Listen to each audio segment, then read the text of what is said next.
깊이 있는 시선으로 오늘을 바라보는 뉴스 퍼레이드 문을 엽니다. 오늘의 주요 뉴스 보시겠습니다.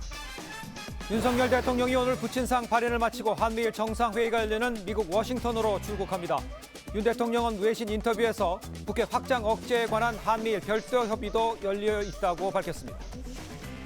민주당 이재명 대표가 오늘 백현동 개발 특혜 의혹으로 검찰에 출석해 조사를 받습니다. 이 대표의 SNS에 구체적인 출석 시간과 장소가 올라오면서 지지층 동원령 신호라는 해석이 나오고 있습니다. 정부가 다자녀 혜택 기준을 현재 3명에서 2명으로 낮추는 방안을 추진합니다. 다자녀 특별주택 공급 지원 조건이 2자녀 가구로 완화되고 차를 구입할 때 취득세 감면 혜택도 받게 될 전망입니다. 독일이 올 연말부터 성인 1인당 25g까지 허용하는 방식으로 대마초 보유를 부분 합법화합니다. 독일 정치권과 의료계는 청소년의 대마 소비를 조장할 수 있다며 반발했습니다. 네, 저희는 잠시 뒤에 돌아옵니다.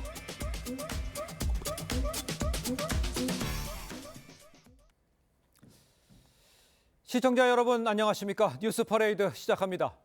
부친상 중인 윤석열 대통령 어제 저녁 늦게까지 빈소를 지키면서 조문객을 맞았습니다. 오늘 오전 부친의 발인을 마친 뒤에 곧바로 한미일 정상회담을 위해서 미국으로 출국을 합니다.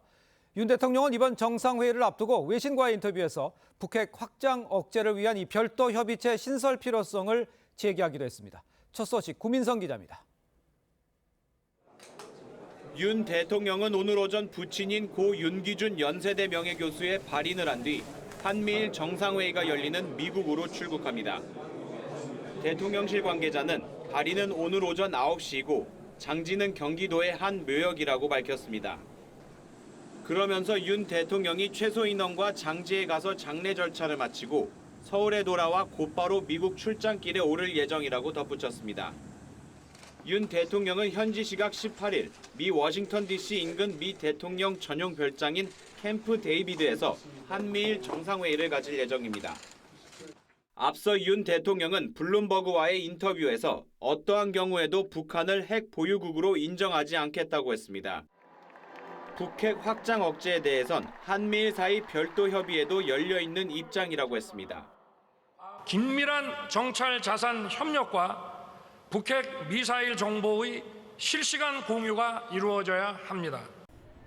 한미 간 핵 협의 그룹 외에 세 나라 간 별도 협의체 신설 가능성을 열어둔 발언으로 해석되지만 이번 정상회의 의제엔 포함되지 않았다고 대통령실은 설명했습니다.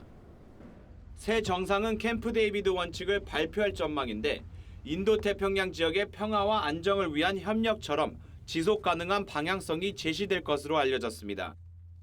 한미일 정상회의를 계기로 한미, 한일 양자 정상회담을 갖는 방안도 논의 중입니다. TV조선 구민성입니다.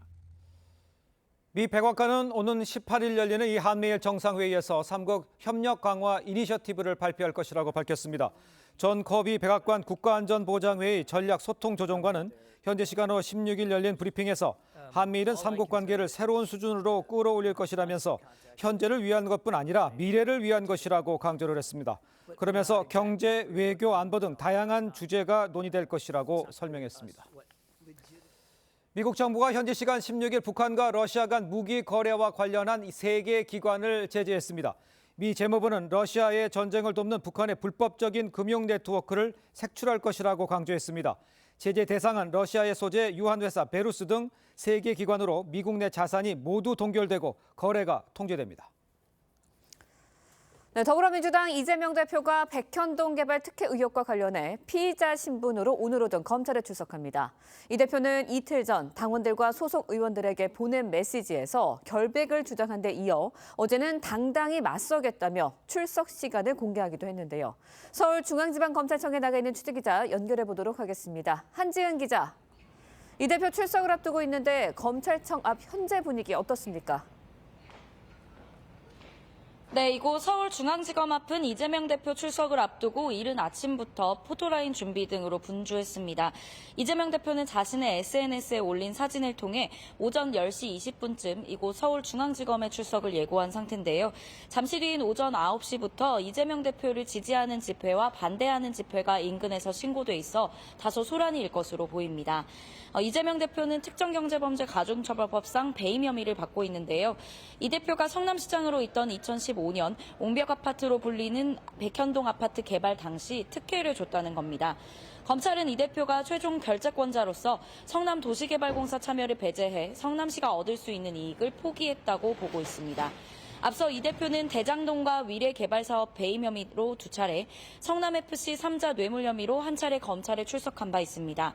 검찰 출석을 앞두고 이재명 대표는 자신의 SNS에 1원 한 푼 사익을 취한 것이 없고 한 점 부끄러움도 없다며 결백을 주장했습니다.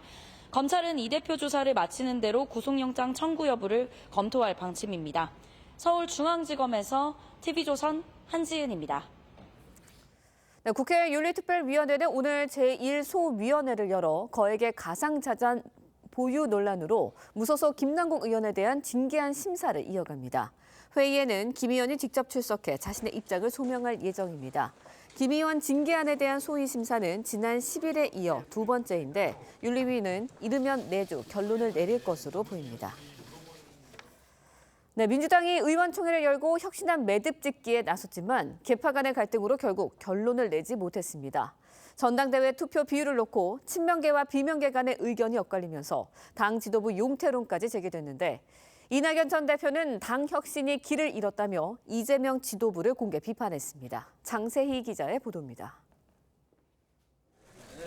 혁신안 발표 후 처음으로 열린 민주당 의원총회.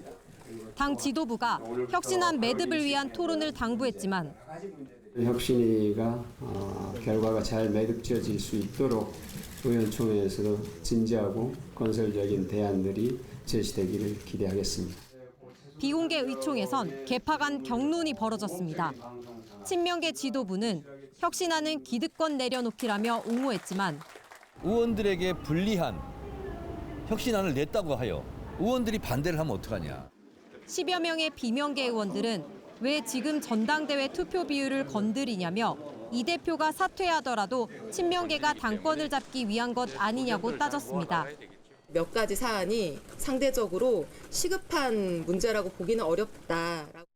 특히 비명계 중진인 서른 의원은 현재 상태로 총선을 치르겠냐며 지도부 총사퇴를 주장했습니다. 2박 3일 일정으로 호남을 방문 중인 이낙연 전 대표는 민주당이 길을 잃고 있는 것 같다며 혁신은 국민 눈높이에 맞춰야 한다며 현 지도부를 비판했습니다. TV조선 장세희입니다. 자, 전해드린 대로 민주당 이재명 대표가 오늘 백현동 개발 특혜 의혹으로 이 검찰에 출석해서 조사를 받습니다. 두 분과 함께 정치권 소식을 좀 자세히 짚어보도록 하겠습니다. 정호김 전 새누리당 의원, 김효은 전 민주당 선대위 대변인 나오셨습니다. 안녕하십니까? 네, 반갑습니다. 자, 이재명 대표 검찰 출석을 앞두고요. SNS에 출석 시간, 장소 모두 고지를 했습니다. 어떤 이유가 있었는지 먼저 목소리부터 직접 들어보겠습니다. 소환조사 하루 앞두고 계신데 좀 어떻게 준비하고 계신가 싶어가지고요. 내가 제 입장 낸 게 있으니까 그거 잘 살펴주시죠. 이게 혹시 지난 추석 때와 달리 페이스북에 직접 뭐 시간 장소까지 올리신 이유가 있으실까요? 무슨 시간 장소를 올렸다는 거죠? 그 대표님 페이스북에 내일 출석하시는 거 뭐 10시 20분이라 뭐 정문에서 한다 포스터 하나 올리셨던데 페이스북에 그랬나요? 자, 일단 이재명 대표 무슨 시간과 장소를 올렸냐면 이렇게 반문하는 모습이었습니다. 이제 과거 검찰 출석 당시 사진과 함께요. 구체적인 검찰 출석 시간, 장소, 포스터 이렇게 올려서 SNS에 지금 올라오는 지금 화면에 나오고 있습니다. 그러니까 이것 때문에 이제 사실상 지지층을 향해서 동원령 신호를 보낸 것 아니냐 이런 해석이 나올 수밖에 없는데 정호김 전 의원께서는 어떻게 해석을 하십니까? 저런 장면들은. 그러니까 본인이 올려놓고 시치미를 떼고 있든지 아니면은 SNS를 본인이 아닌 다른 사람이? 참모들이 했는데 거기까지는 미처 인지를 못했던지 예. 아니면 과거에도 시간과 장소를 올리지 않았습니까? 예. 그 요번에도 올렸는데 이제 계속해서 이렇게 이제 나름대로 본인은 심리적인 압박을 받을 거 아니에요. 그렇죠. 그러니까 지금 그 정신적으로 여유가 없기 때문에 그 시간과 장소 올린 거에 대해서 묻는데도 불구하고 예. 전혀 모른다는 듯한 답변을 한 것인지 그만큼 지금 그 머릿속이 상당히 복잡하다라는 것을 보여주는 대목인 것 같습니다. 알겠습니다.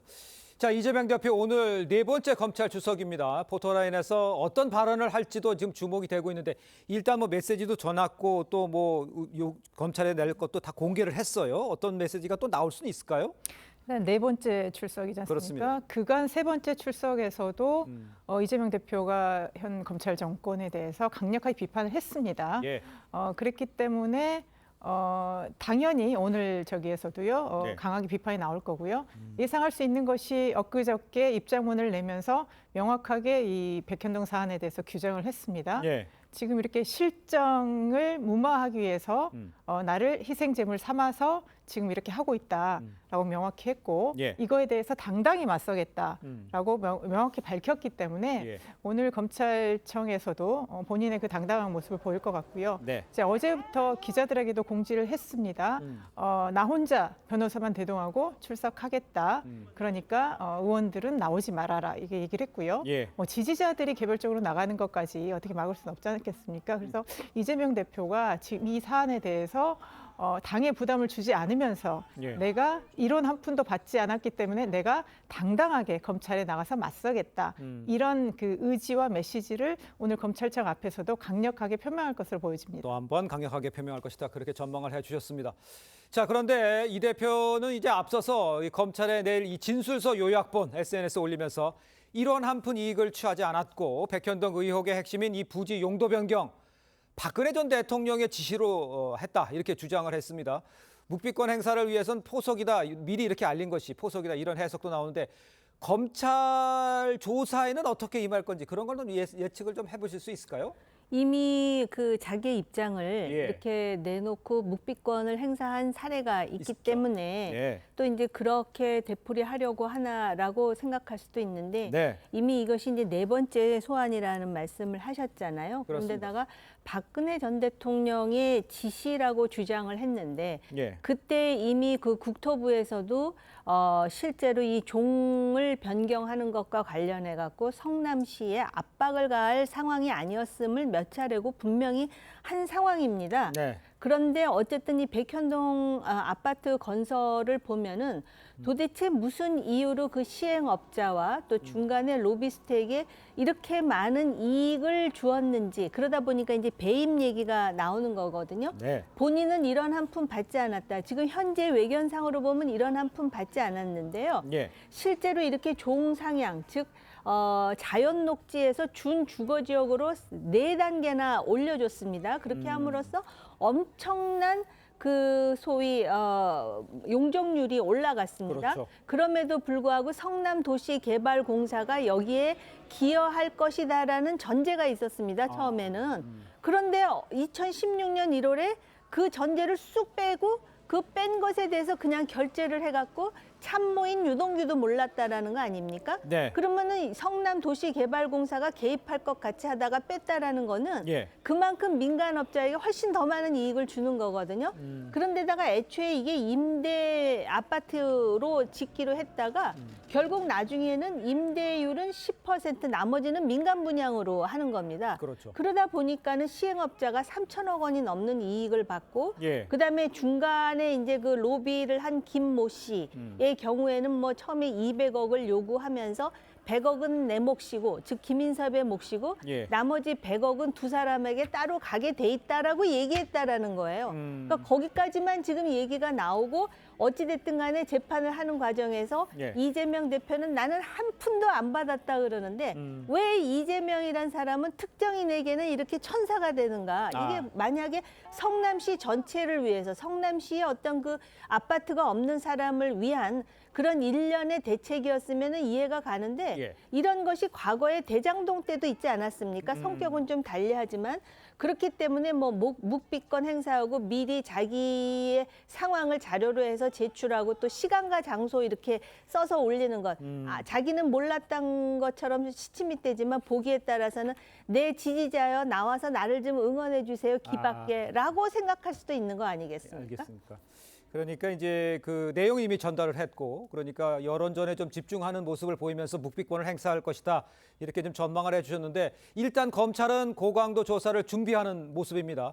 250쪽 분량의 질문지를 준비했다 이런 이야기도 좀 들리고 있고요. 당내에서는 구속영장 청구 가능성 지금 전망이 여러 가지 엇갈리는데 그건 어떻게 생각을 하고 계신지, 지금 전략적으로 이재명 대표는 묵비권을 행사하는 상황이라고 보시는지, 그건 어떻게 평가를 하십니까? 그러니까 지금 작년 5월에 윤석열 정부 들어서서 지금까지 보여준 걸 보면 한치의 예상도 벗어나지 않는 거죠. 계속 이재명 대표의 과거에 대해서 네. 모든 것이 다 문제가 있다. 예. 정말 뭐 범죄자다. 이렇게 낙인을 찍으면서 야당 대표와도 한 번도 만나주지 않은 그렇게 오면서 계속 이재명 대표를 이제 사법 이 안에 계속 가두고 있는 것이죠. 네. 그랬을 때는 검찰의 뻔한 앞으로 수순이지 않겠습니까? 검찰청에 마지막에 출두해서 조사한 후에 네. 그다음에 구속영장을 청구하는 것이 예. 이제까지 검찰의 수순이었기 때문에 아마 계속 그런 시나리오로 갈 것이라고 뭐 누구나 지금 예측할 수 있는 것 같습니다. 예. 그런데 그러면 이제 검찰이 항상 이게 기소와 그를 독점하고 있기 때문에 이제 칼을 쥐고 있는 건데요. 지난번 2월에도 한번 이제 국회에서 표결을 해서 구속영장이 이제 청구되지 않았습니다. 그렇죠. 그러면 이번에는 그러면 과연 검찰이 이전처럼 똑같이 이재명 대표를 구속하지 않을 것인지, 아니면 어떻게 해서든지 신병을 확보를 해서 추가로 뭘 할 것인지, 이게 이제 검찰 손에 달려 있는 것이죠. 네. 그리고 지금 이제 국회가 임시회가 시작이 이제 되고요. 예. 그리고 9월에 정기국회가 있기 때문에 네. 검찰은 어떻게 해서든지 이재명 대표의 구속영장을 청구를 해서 이 민주당을 흔들고 이 국회 전체를 아마 이제 그 교란하는 그런 게 목적이 있을 것 같습니다. 그렇게 되면 이제 뭐 9월 정기국회나 예. 앞으로의 그 국회라는 것이 거의 마비 상태로 갈 걸로 보여지기 때문에 예. 아마 상당히 이제 민주당뿐만 아니라 진짜 정치가 실종된 이 한국 그 정치권에서 예. 과연 앞으로 이 소용돌이가 어떻게 큰 파장을 불러일으킬지 상당히 국정 운영이나 이런 데 있어서까지 상당히 우려되는 알겠습니다. 그런 부분입니다. 예. 자, 이렇게 지적을 해주셨습니다만 이제 이 대표의 이제 네 번째 검찰 소환을 하루 앞둔 어제요, 민주당 의총에서는 혁신안을 놓고 이제 격론이 벌어졌습니다. 어떤 이야기가 나왔는지 이소영 원내대변인 이야기를 듣고 이야기를 이어가겠습니다. 어떤 결론을 내거나 뭔가 의결을 하거나 이제 그런 자리는 아니었고, 혁신위가 제안한 내용 중 쟁점이 되고 있는 당내 당무와 관련된 이제 몇 가지 사안이 지금 당장 이러한 윤석열 정부의 실정과 무능을 지적하고 그에 대해서 싸우고 투쟁하는 것에 비해서는 시급한 문제라고 보기는 어렵다. 어제 의총 3시간 넘게 이어졌지만 결국 결론을 내지 못했어요. 결국 그 비공개 의총에서 대의원 투표권 무력화한 혁신안에 대해 이제 비명계 성토가 계속 있었잖아요. 그 이 혁신안을 어떻게 놓고냐를 가지고 지금 비명계와 친명계가 아주 힘들어지고 있는 상황이다, 이렇게 보면 맞습니까?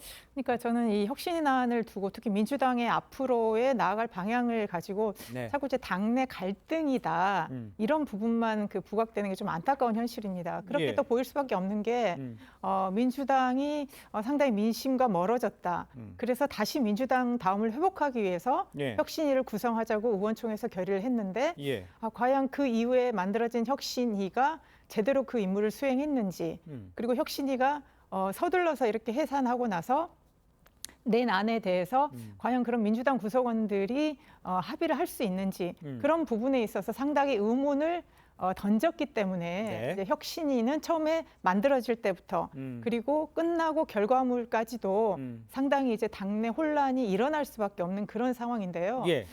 지금 이제 마치 대의원제 폐지나 아니면 당의 의원들의 기득권을 내려놓는 만에 예. 이런 논쟁으로 자꾸 협소하게 가는데 정말 민주당이 그러면 국민의 신뢰를 회복하기 위해서는 앞으로 어떻게 해야 될지 좀 더 근본적인 문제, 이걸 자꾸 당내 어떤 계파 갈등으로만 좁히지 말고 예. 이걸 확장해서 민주당이라는 정당의 국가에서의 역할, 예. 그리고 우리 국정 운영의 하나의 동반자로서의 예. 우리의 임무를 다시 한번 점검하면서 혁신안을 검토해야 되는 그런 시점인 것 같습니다. 아니, 그러니까 그 원론적인 얘기는 제가 동의를 할 수가 있겠는데 문제는 이 혁신안에 대해서 워크숍을 통해서라든지 어떤 결론을 수용할지 안 할지를 결론을 낼 거 아니에요.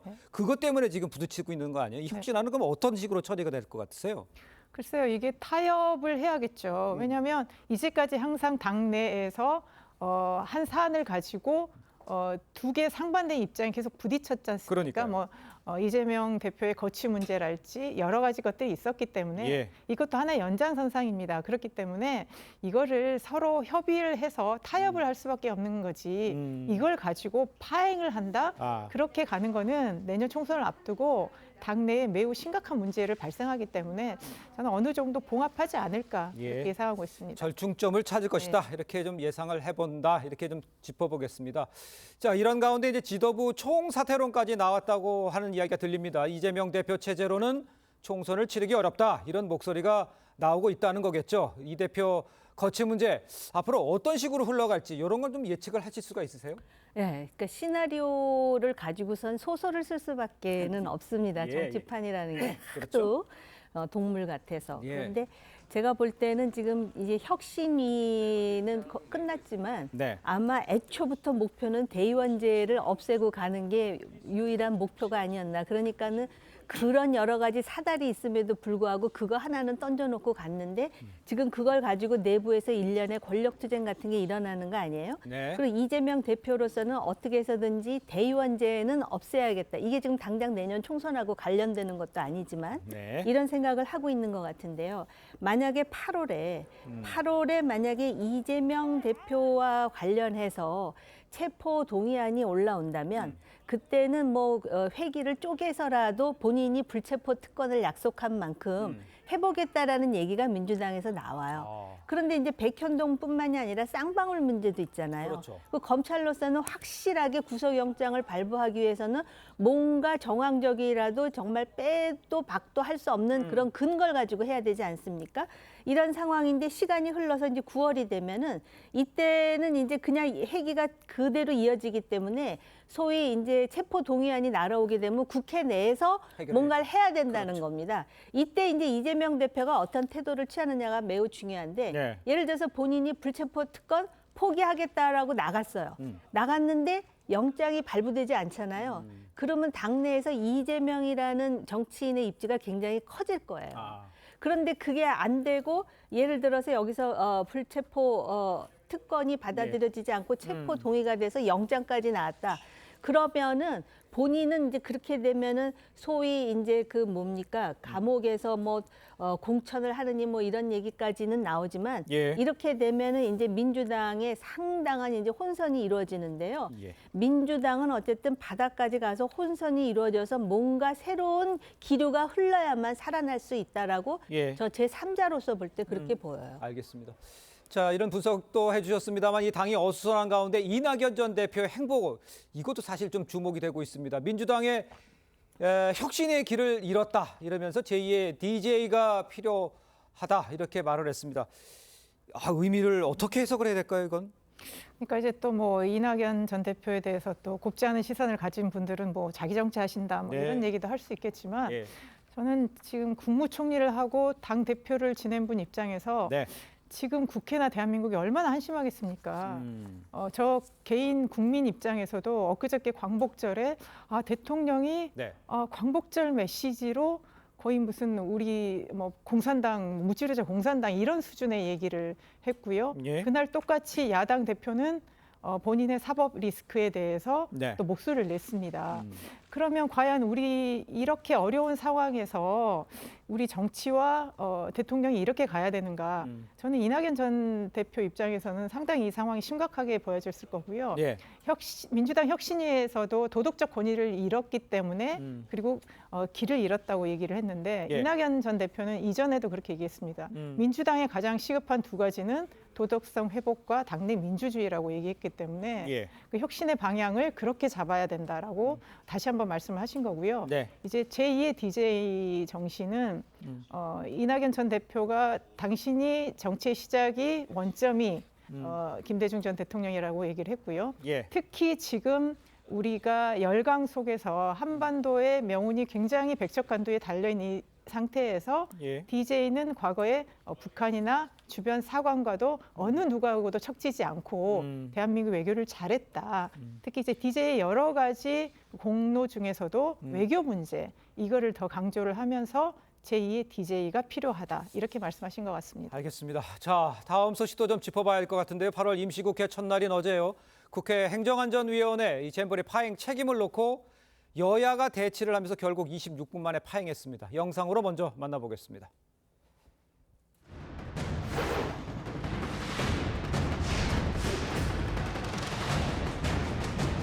뭐 들어오고 싶으면 들어오고 안 들어오고 싶으면 안 들어오고 이런 건 아니잖아요. 아유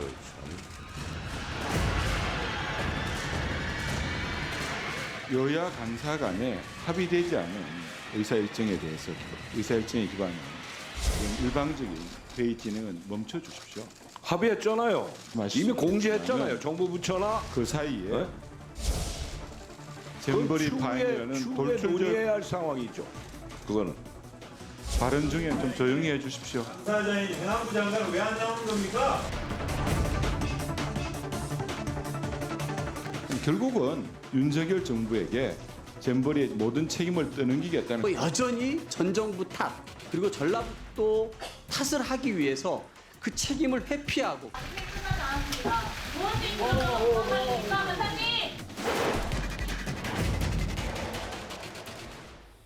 자, 일단 뭐 여당 이제 김관영 전 전북지사 출석 요구 야당 책임을 전가하기 위한 이 수수라 이렇게 맞서면서 회의 자체가 26분 만에 금방 끝났어요. 전체 어제 그 모습을 보시고는 어떤 느낌이셨습니까? 그 몇 년 전에요. 미국에서 그 국내선이 뉴욕 허슨강에 떨어진 적이 있어요. 네네네. 세대 때문에. 예. 그래갖고 비행기가 그 허슨강에 비상 착륙을 해갖고 기장의 기지로 150명 승객을 몽땅 다 구해준 적이 있어요. 그렇죠. 그래서 전 미국인들이 박수를 쳤습니다. 근데 그 다음에 한 일이 뭔지 아십니까? 도대체 뭐에 문제가 있는지 다시 한번 복기를 하는 거예요. 혹시 기장이 이러한 위기에 어떤 대응을 했지만 잘못한 부분이 없는지. 황차 이번 건은 처음부터 정말 1990년대 우리가 잼버리도 했고 또 뭐 올림픽 또 뭐 동계 하계 다 했잖아요. 그렇죠. 이런 망신은 없었어요.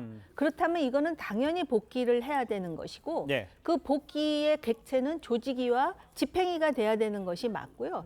그렇다면 전북지사가 출석을 요구받았으면 나와서 자신에 대해서 뭘 했는데 뭐가 잘 안 됐다라고 방송으로는 나와서 했지 않습니까, 본인이. 하는 게 맞죠. 근데다가 이제 화장실과 SNS 얘기를 했잖아요. 네네. 제 고등학교 때의 그 경험칙을 다시 한번 말씀드리자면 예. 국내외에 뭐 그런 행사를 많이 다녔거든요. 근데 아직까지도 수십 년이 흘렀는데도 예. 가장 기억에 남는 건 화장실이에요. 화장실. 네. 그렇기 때문에 예. SNS 때문에 화장실 문제가 불거졌다라는 것도 예. 굉장히 이것도 참 그 변명이라고 하기에는 그렇고요. 예. 또 김관영 전북지사뿐만 아니라 정부 쪽에서 여가부 장관을 포함해서 조직위에서도 분명히 뭘 잘못했을 거 아닙니까? 예. 왜 공정이 지난 정권 때 30%밖에 안 됐고 예. 또 이번 정부에 들어와서 예산을 70% 썼는데 이렇게 엉망진창으로 하다가 결국은 젊은 K-팝이 아니었으면 구제가 안 되는 이런 상황을 만들었는지 예. 이걸 가지고 편가라 가지고 지난 정부 잘못이다 지금 정부 잘못이다라고 얘기한들 여론이 그런 정치를 신뢰하겠습니까? 네, 알겠습니다. 자, 일단 뭐 아까 방금 전에도 언급을 해줬습니다만 그 잼버리 사태를 두고 이제 SNS를 통해서 문제가 부풀려졌다 이렇게 김관영 지사가 이야기하는 요가 또 논란이었고 출석 여부 요거는 어떻게 평가를 하시나요? 출석했었어야 되는 거 아닌가 싶어요. 뭐 김관영 지사도 집행위원장으로서 이 행사에 상당 부분 책임이 있는 거죠. 예. 그런데 지금 다들 내 탓은 아니오라고 책임을 남한테 전가하는 상황에서 예. 김관영 지사 혼자 나와서 여기서 얘기를 한다? 그렇게 하면 뻔하지 않습니까? 지금 조직위원회나 정부 부처들은 자기들의 책임을 인정 안 하면서 예. 자꾸 타인에게 책임을 전가하려는 이런 분위기에서 전라북도 지사 혼자 나와서 모든 책임을 다 뒤집어 쓸 수는 없는 거죠. 네. 그래서 행안위에서는 예. 행안부 장관, 여성부 장관 예. 모든 관계자들이 나와서 네. 정말 처음부터 다시 원점에서 무엇이 잘못됐는지를 파악을 해야 되는 것입니다. 예. 지금 우리가 이거를 점검하는 것이 뭐 잘잘못을 따지는 것도 있겠지만 예. 앞으로 국제 행사 계속 될 텐데 네. 그러면 앞으로도 국제 행사에서도 이렇게 갈 겁니까? 그건 아니지 않습니까? 알겠습니다. 그래서 책임 소재를 이렇게 가리고 그다음에 책임을 남 탓을 하기 시작하면요. 이 정부의 국정 운영이 안 돌아갑니다. 다 남 탓하고 있는데 그러면 아래 공무원들이 일을 하겠습니까? 이게 전반적인 국정 운영에도 상당히 나쁜 지금 선례를 보이고 있다. 그렇게 알겠습니다. 생각합니다. 지금 이제 서로 남 탓한다 이런 이야기는 양쪽에서 다 해주셨습니다만 이 잼버리 파행 사태에 대해서 감사원이 대대적인 감사 준비에 들어가는 상태이고요. 필요하면 수사도 해야 하는 상황입니다. 어떤 식으로 수사, 감사, 뭐 야당에서는 국정조사도 요구를 하고 있습니다. 어떤 해결 방법이 지금 가장 좋겠습니까? 일단 감사를 들어가는 것이 맞고요. 또 뭐 지금 뭐 수의 계약이니 뭐 자잘한 것서부터 이제 계속 이제 고구마 풀뿌리 나오듯이 나올 것 같습니다. 그러면은 아마 이제 수사도 필요하겠죠. 그리고 국정조사 다 좋은데요. 우리가 국정조사에 대한 안 좋은 기억이 있지 않습니까? 항상 좌우 여야가 정치적 공방을 하다가 흐지부지 싸우는 그런 것이 아니라 요번에만큼은요. 이 그 감사서부터 시작해서 수순을 밟는 게 맞고요. 내 탓 얘기만 하나만 하자면은요. 과거에 그 이란에서 미국을 인질로 잡아갖고 엄청난 스캔들이 났을 때 그때 이제 그 미국에서 그 문제를 해결하기 위해서 이란에 몰래 무기를 판 적이 있었어요. 그땐 니 탓 내 탓 하자면 탓에 걸린 사람 엄청 많을 텐데 올리버 노스 중령이라는 사람이 이거 내 탓입니다라고 미국 의회에서 혼자서 그 저기 뭐 총대를 맸다고 해야 됩니까? 그래서 미국 사람들의 신금을 울리고 영웅이 된 사례가 있었다는 얘기를 소개합니다. 알겠습니다. 좋은 예도 하나 들어주셨으니까 내 탓 공방 그만하고 실체 밝히자 이렇게 좀 이해를 하면 될 것 같습니다. 두 분 말씀 여기까지 듣겠습니다. 고맙습니다. 감사합니다.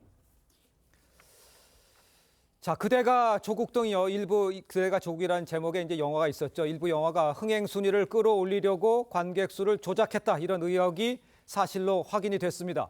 지난 5년간 국내 개봉 영화 320여 편이요. 관객 수를 260만 명 이상 부풀린 것으로 드러났는데 경찰은 상영관과 배급사 관계자를 무더기로 검찰에 넘겼습니다. 전정원 기자입니다. 조국 전 법무부 장관을 주인공으로 한 영화 그대가 조국.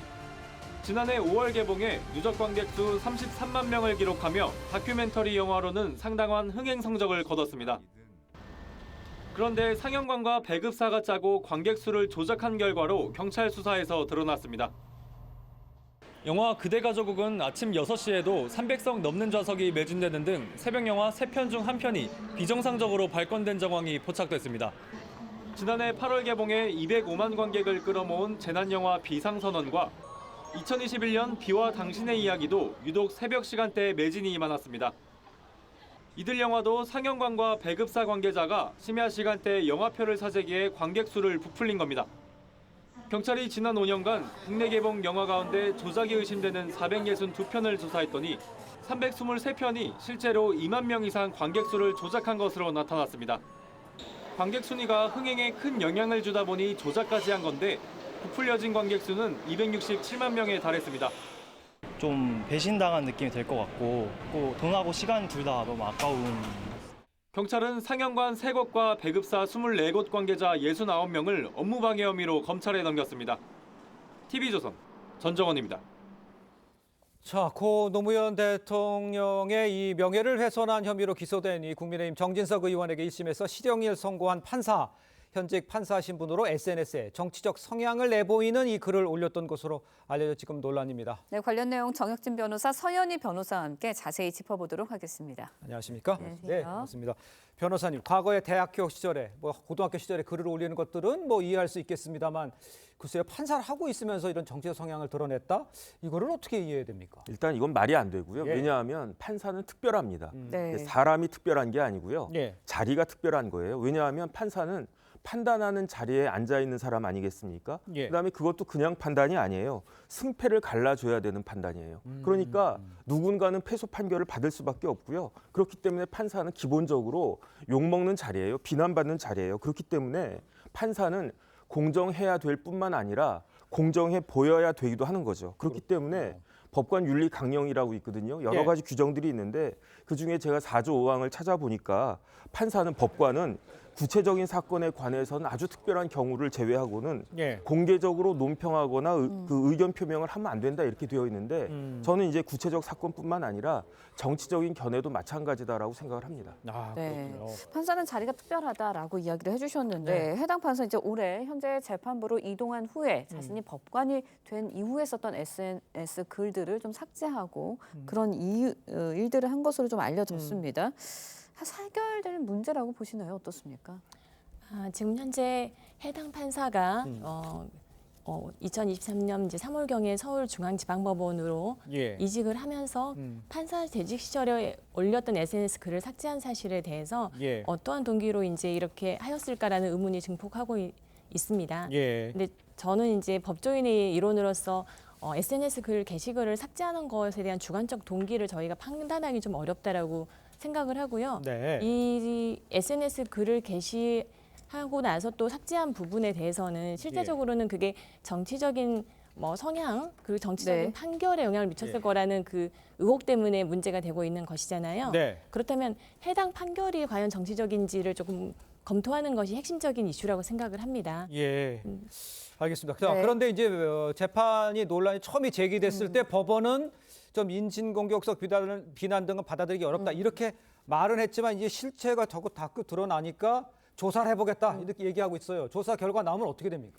일단은 법원 조직법에요. 네. 49조에 법관은 정치운동에 관여하면 안 된다라고 규정하고 있어요. 예. 그다음에 법관 윤리 강령을 보면 공정성을 의심받을 행동을 하면 안 된다라고 되어 있고 구체적으로 대법원 권고 의견이 SNS에 의견 표명할 때는 신중해야 된다 이렇게 되어 있단 말이에요. 네. 그런데 그렇지 박 판사가 그렇게는 하지 않지 않았습니까? 네. 그래서 법관과 관련해 가지고는 따로 법관 징계법이란 법이 따로 있어요. 그 법을 보면은 품위 손상을 하거나 법관으로서의 품위를 손상하거나 네. 아니면 법원의 위신을 떨어뜨릴 경우에는 징계하도록 되어 있는데 징계 종류는 정직, 감봉, 견책 이렇게 세 가지가 있거든요. 네. 이 정도 사안이면 제가 봤을 때는 징계는 불가피한 것이 아닌가 싶습니다. 네, 법관 윤리 강령에 뚜렷한 징계 기준 없다 이런 말씀도 해주셨는데 만약 이제 대법원이 해당 판사에게 아무 조치도 하지 않는다면 논란만 더 부추기는 거 아닌가라는 생각도 들거든요. 네, 현재 법원에서도 예. 판사로부터 이제 게시 경위라든가 그와 더불어서 추가로 의무 위반 행위가 있는지 여부에 대해서 이제 조사하실 수 있는 걸로 알고 있습니다. 예. 그런데 이제 법관 윤리 강령에 뚜렷한 기준은 없는 것은 사실이지만 예. 법관 윤리 강령에서 뚜렷한 기준을 두지 않은 이유는 사법부의 독립에 대한 존중이라고 볼 수 있고요. 예. 또 법관은 헌법과 법률과 자신의 양심에 따라서 판단을 내린다라고 이제 믿는 신뢰관계가 있기 때문입니다. 헌법에서 보장된 권리이기도 하고요. 예. 게다가 이제 그 해당 판사가 이제 재직 중에 게시한 글은 이 사건을 맡기 전에 본인이 올렸던 개인적인 글들인데 예. 이 사건에 대해서 정치적인 중립 의무를 사후적으로 판단하는 거라서 만약에 이런 해당 게시글을 가지고 사후적으로 해당 판사를 판단하기 시작한다면 이거는 사법권에 대해서 상당히 좀 중대한 그 침해가 될 수도 있다라는 우려도 있습니다. 예, 좀 다르게 보시는군요. 네. 알겠습니다. 자, 이런 상황인데 이제 무엇보다 이제 해당 판사의 지금도 언급을 조금 해주셨습니다만 정치 성향이 과연 정진석 의원 실형 선거에 영향을 줬는지 이게 많은 분들이 궁금하시는 거잖아요.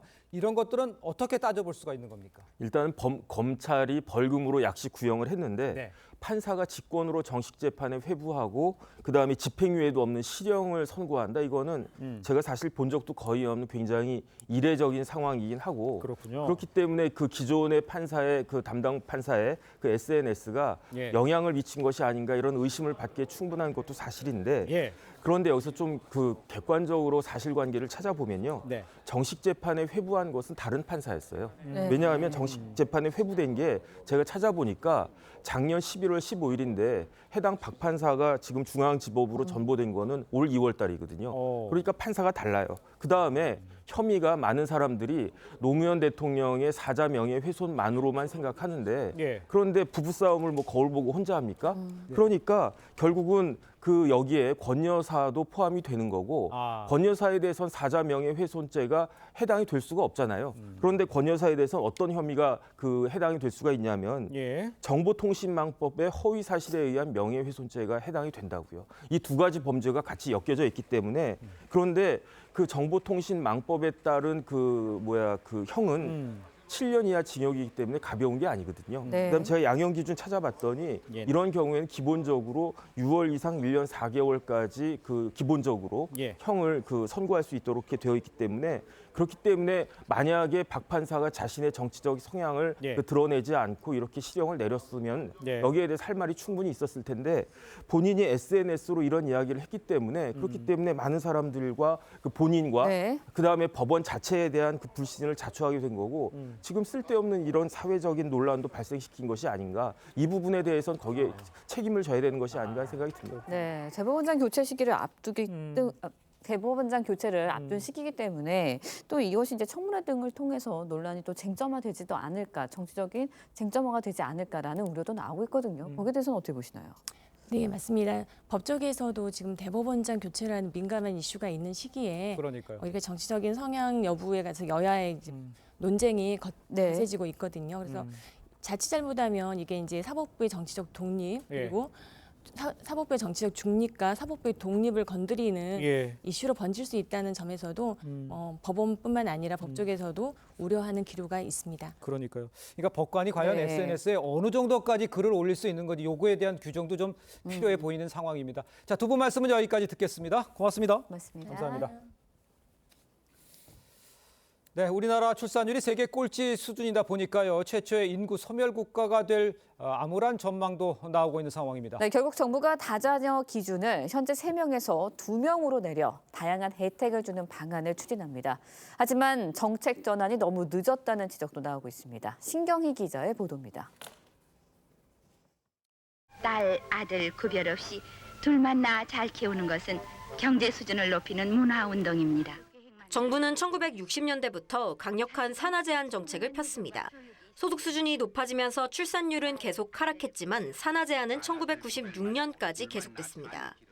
그 사이 1983년 출산율은 인구 규모를 유지할 수 있는 최저선인 2.1명이 무너졌고 작년엔 역대 최저인 0.78명까지 추락했습니다. 결국 정부는 다자녀 기준을 3명에서 2명으로 낮춘다고 밝혔습니다. 아이 2명을 둔 가정도 다자녀 혜택을 받게 되는 겁니다. 국토부는 올해 말까지 2자녀 가구도 공공분양주택 다자녀 특공을 받도록 개정할 방침입니다. 자동차 취득세 면제나 감면, 박물관 등 국립문화시설 할인 혜택과 초등 돌봄교실 지원 대상에도 포함될 전망입니다. 출산율이 너무 저조하기 때문에 저는 적극 찬성하고요. 요즘 육아가 너무 힘들잖아요, 경제적으로나. 지자체들도 교육비 지원 등 다자녀 혜택을 2자녀 가구로 확대하기로 했습니다. TV조선 신경입니다. 네, 1년 넘게 하락세를 보이던 이 전국 집값, 지난달 상승세로 돌아서면서 부동산 경기 회복에 대한 이 기대감 커지고 있습니다. 네, 관련 내용 송승현 도시화경제 대표와 함께 자세히 짚어보도록 하겠습니다. 안녕하십니까? 네, 안녕하세요. 네. 송 대표님, 0.03인 게 중요한 게 아니라 지금 5개월, 1년 2개월 만에 상승으로 돌아섰다 이거잖아요. 네. 이거는 어떤 의미가 있다고 봐야 됩니까? 일단은 주택 시장의 바닥을 다져가고 있는 그 흐름이라고 볼 수 있고요. 네. 기존까지만 해도 서울 중심으로 또 그 외적으로 수도권으로 이제 국지적인 상승이라고 보면은 시장 전반적으로 봤을 때 전체적으로 상승을 하는 구조로 이어지고 있다라고 볼 수 있을 것 같습니다. 흐름 자체가 지금 나오는 것처럼 지금 전국에 있는 매매 가격 흐름을 보여주고 있기 때문에 지금 흐름이 바닥을 다지고 시장 전반적으로 상승 전환을 했다라고 볼 수 있을 것 같습니다. 그렇군요. 네, 뭐 집을 사자는 매수 심리 상승세로 돌아섰다고 말씀해 주셨는데 집을 사겠다는 분들이 이렇게 더 많아지면 결국 집값 더 오른다고 봐야 하는 걸까요? 뭐 그렇게 볼 수 있겠죠. 지금 주택을 사야겠다라는 심리가 작용을 하는 게 금리 동결이 한 4차례 정도 있었거든요. 그러면 이제 급격한 금리 인상을 얻겠다라는 심리가 작용을 한 것으로 보여지고요. 또 분양 가격이 최근 들어서 원자재 가격 상승으로 인해서 계속적으로 상승을 하고 있는 상황입니다. 그리고 규제가 완화가 됐거든요. 그래서 지금 국토연구원에서 매달 이제 발표를 하는 주택시장 매매 소비 심리를 발표를 했는데 전국 지수도 117을 기록을 했습니다. 이게 115 이상 되면은 상승이라고 보거든요. 이런 흐름을 보이고 있고 한국은행에서도 주택 가격을 소비자들이 보는 전망 지수도 102를 기록을 했습니다. 그러니까 수요자들 뭐 이런 시장이라든지 뭐 전문가들이 평가를 하는 게 아니라 수요자들이나 소비자들이 봤을 때는 집을 사자라는 심리가 작용을 하고 있다고 볼 수 있을 것 같습니다. 뭐 완벽한 회복세가 이제 회복 통계에 들어섰다 이렇게 보시는 진단을 내리는데 이게 이제 아파트에만 쏠려 있다 이런 지적 많이 하고 있잖아요. 그럼 아파트에만 쏠려 있으면 어떤 영향이 미치게 되는 겁니까? 뭐 아파트 가격에 수요 쏠림세가 있다라면은 예. 뭐 주택의 유형별로 그 양극화가 좀 심하겠죠. 아파트 예. 가격은 급등을 하는 구조를 예. 가지고 오고요. 또 서민주택 같은 경우는 계속적으로 공급을 하기가 어렵기 때문에 공공에서 이런 그 서민주택을 얼마나 공급을 할 수 있냐 뭐 이런 것도 이슈가 될 것 같습니다. 그렇군요. 네. 결국 근데 아파트 값, 사는 집 값이 오르면 매수세가 오르면 전세값도 상승을 할 수밖에 없지 않습니까? 네. 지금 근데 실제로 수도권, 서울 상승세로 돌아섰다고 해요. 네. 그런데 그렇게 되면 서민들이 결국은 집 구하는데 너무 어렵지 않을까요? 그렇죠. 예. 주택 시장은 보통 이제 매매하고 임대 시장들 이제 두 개로 나눠지는데 그 중에서도 전세가 대표적인 임대 수요잖아요. 예. 근데 전세하고 매매 시장 같은 경우는 최근 들어서 상당 부분 동조를 하는 그런 흐름을 갖고 있기 때문에 전세 가격이 매매 가격으로 밀어 올릴 수가 있고 또 전세 예. 가격이 급등을 하면서 소위 전세를 활용한 레버리지 투자, 그 네. 갭투자라는 수요들이 들어오면서 예. 특정 지역에는 가격을 뭐 급등을 시키는 그런 문제점도 나타날 수 있을 것 같습니다. 예. 자, 그런데 이제 저희가 앞에서도 이제 2자녀가 돼도 이제 다자녀 특별 공급 청약 이거 혜택 받을 수 네. 있다 이렇게 됐지 않습니까? 가을에 이사철을 앞두고 좀 실질적으로 어떻게 대비하는 게 좋은 건지 이런 걸 좀 팁을 좀 주십시오. 지금 상황에서는 뭐 이런 그 공공에서 여러 가지 예. 뭐 제도를 마련해서 저출산을 막기 위한 이런 부분들이 있는데 네. 역시나 지금 그 건설사들이나 뭐 LH 무량판 구조 이후로 건설사들이 상당 부분 위축이 됐기 때문에 주택 공급이나 청약을 하는데 굉장히 쏠림세가 있을 수 있습니다. 그리고 예. 분양 가격이 올라가는 그런 구조고요. 그렇기 때문에 분양가 대비를 통하거나 또는 주변 시세 급매 수준을 보면 한 20% 정도 다운된 그런 가격이라면은 좀 접근을 하는 게 좋지 않을까. 그리고 여전히 뭐 미국에 대한 그 금리 그 인상에 대한 이슈가 있는 상황이기 때문에 부채 비율을 좀 줄이는 게 좋은 전략이 아닌가 잠깐만요. 그렇게 봅니다. 20% 정도 가격이 낮은 상태면 매수해도 된다 그런 얘기를 하신 건가요, 지금? 네, 그렇습니다. 뭐 신고가 대비했을 때 뭐 한 20% 정도 낮은 수준이라면 최근 분양 가격이나 전세 가격 그다음에 이런 인상되는 예. 그 자재값 이런 것들을 고려를 해본다면 예. 그 한 5년 이내 신축 같은 경우는 한 20% 정도가 낮다라고 하면은 뭐 충분히 경쟁력 있는 상품이라고 봅니다. 알겠습니다. 네, 중국 부동산별 경제 위기 우려도 좀 커지고 맞아요. 있는 네. 상황입니다. 우리나라 부동산에 어떤 영향 미칠지 여기도 관심 쏠리고 있는데 어떻게 보시나요? 네, 뭐 물론 영향이 있을 거로 보여집니다. 그러나 뭐 서울이나 수도권 같은 경우는 뭐 연구 결과들을 보면은 네. 일반적으로 금리에 좀 더 예민하고요. 예. 지방권이나 무역이나 교역을 많이 하는 곳들 있잖아요. 뭐 예. 중국과의 교역들 그러면 예. 특정 지역들의 상당 부분 뭐 영향이 좀 있을 것 같습니다. 그래서 서울하고 수도권 그다음 지방 같은 경우를 비교를 해봤을 때 지방권이 조금 더 타격이 좀 있지 않을까 뭐 그렇게 보여집니다. 알겠습니다. 자, 오늘 말씀 여기까지 듣겠습니다. 고맙습니다. 고맙습니다.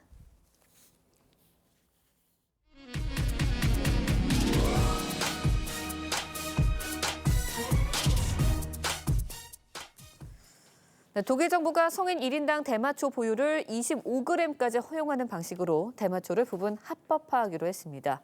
독일 정치권과 의료계에서는 청소년의 대마 소비를 조장할 수 있다며 반발의 목소리가 나오고 있습니다. 김자민 기자의 보도입니다. 독일 정부가 대마초를 부분 합법화하는 법안 개정안을 의결했습니다. 이에 따라 18세 이상 성인은 1인당 대마초를 25g까지 보유할 수 있고 대마 3그루를 재배할 수 있게 됩니다. Und ich bin froh, dass das erreicht werden konnte. Es ist ein wichtiges Gesetz, welches also eine langfristige Wende in der deutschen Drogenpolitik darstellen wird. 대마초를 음에서 양으로 끌고 나와 암시장과 마약 범죄를 억제하고 소비 인구를 줄이는 것이 목표입니다. 정부는 대마초 소비가 합법화돼도 대마는 여전히 위험하다며 법안을 오해해선 안 된다고 강조했습니다. Menschen konsumieren Cannabis seitdem man denken kann, seit Jahrtausenden. 야당은 자유화가 암시장을 억제하는 데 거의 도움이 되지 않는다며 무책임한 법안이라고 비판했습니다. 의료계도 우려의 목소리를 냈습니다.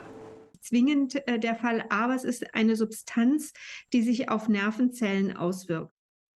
법안은 연방 하원과 상원을 거쳐 연말부터 시행이 예상됩니다.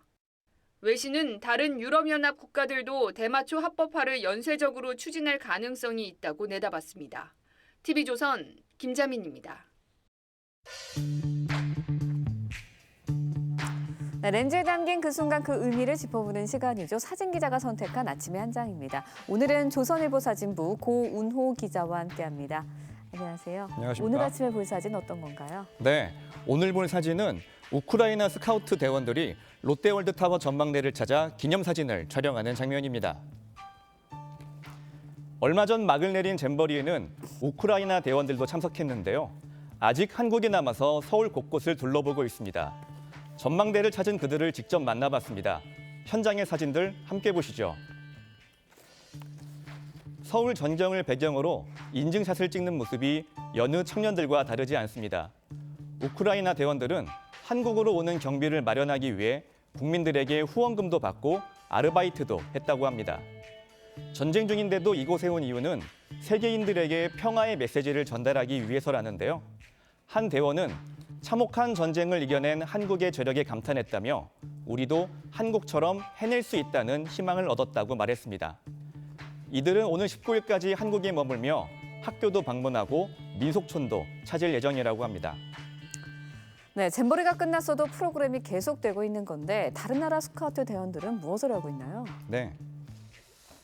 한국에 남은 대원들은 사후 프로그램을 통해 각양각색의 문화체험을 이어가고 있습니다.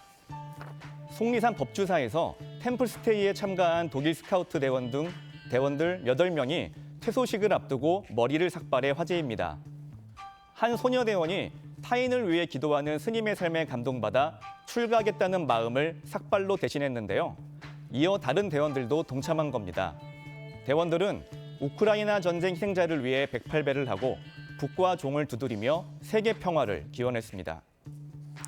네, 평화를 생각하는 스카우트 대원들의 순수한 마음씨가 전해지는데요. 우여곡절도 있었지만 남은 시간 좋은 추억만 만들고 돌아가길 바랍니다. 지금까지 아침의 한 장이었습니다.